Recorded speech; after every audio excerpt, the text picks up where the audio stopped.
K-Rock Mid-Atlantic Rock Reviews Marmy Rock Show with Zach Myers of Shinedown and Alan Mack and Myers. Yes, absolutely. Hey, man, so tell us a little bit about the Shiprock experience so far, because we've been on a rock cruise with you before, but not like what you're doing now. This is heavy.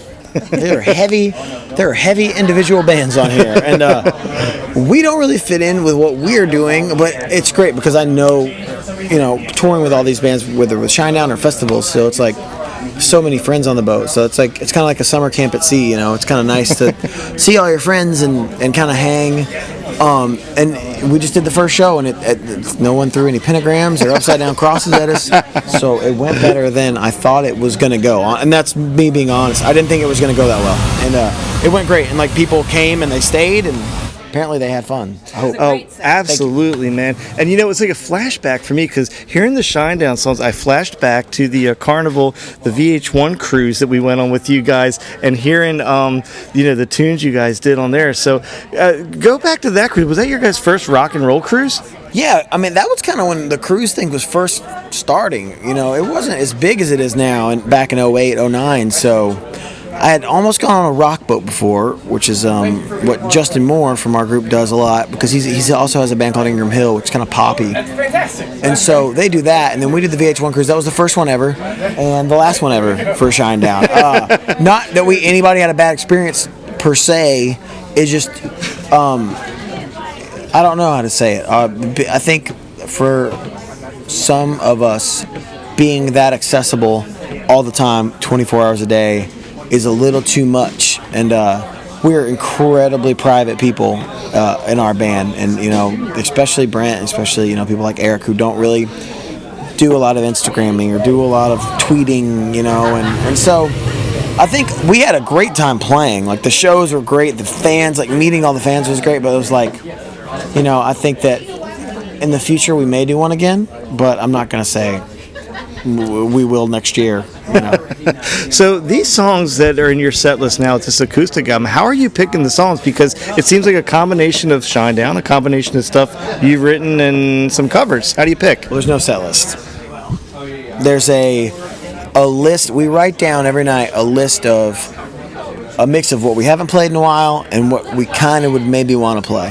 Like tonight, I think we had a list of, we call it an audible list, and I think we had 15 songs on it. I think we played 3 of them. So how do you decide? I mean, are you the maestro up there? I mean, are you picking it, or is the crowd saying stuff, or how's it come out? Both. I'll pick it. Like you heard us do on Angel from Montgomery, we kind of went into Dust on the Bottle and kind of went into an old Grateful Dead song called Sugar-E. And it's the fans can shout stuff out. If I'm playing a chord progression, it kind of sounds like something else, I'll go into that song. Or if I heard a Taylor Swift song on the radio that day, I'll play it. It is 100, literally 100% up in the air.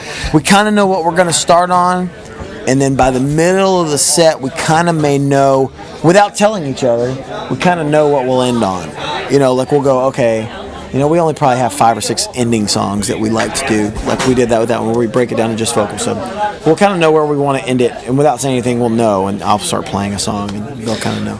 Now, people that haven't seen you as a vocalist have no idea what an amazing singer you are. And I remember going back to the VH1 cruise again, I was standing in front of you and hearing your backup vocals. Oh, yeah. So, I mean, were you always a really great singer? Did your guitar playing overshadow your singing? Yes. Or did you learn that, or how did that come out? No, to the first question. I'm still not a great singer.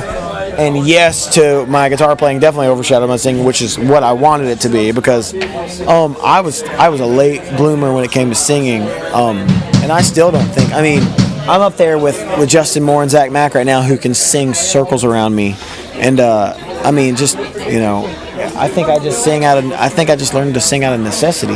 Now, did Brent teach you anything about singing? Like, have you ever talked with him about it, or?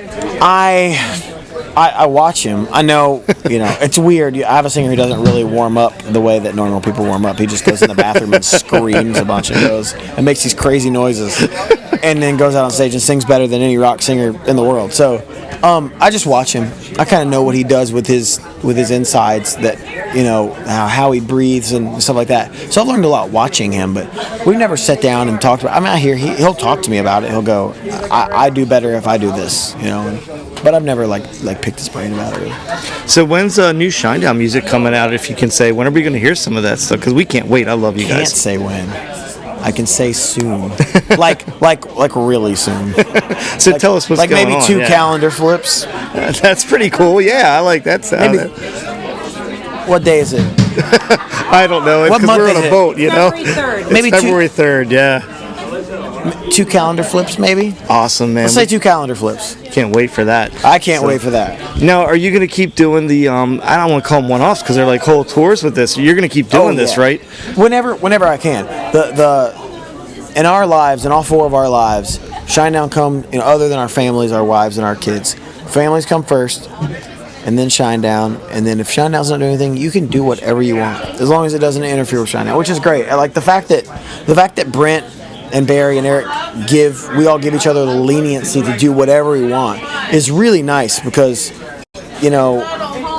Eric is a producer and Eric can go produce any band on this boat and do a great job. I can't do that. This is my outlet, and some people maybe look at it and say, oh, that's taken away from Shinedown. But if you anybody who sees it for the first time is like, I don't believe a side project should sound like your main project. This clearly does not sound like Shinedown. So. But it sounds great, man. And hey, people that don't know, go out and see Alan McIntyre. The guy, if you don't know, man, you got to go see it. He plays keyboards. He sings like you wouldn't believe. If you're only a Shinedown fan and you don't know the music, go out and see it because your acoustic album was one of our nominees for Album of the Year last year. We won. Great album. You won. Acoustic album. And by the way, crashed our website as well. So Good. Way to go with that. Anytime we can crash a website, I'm all for it.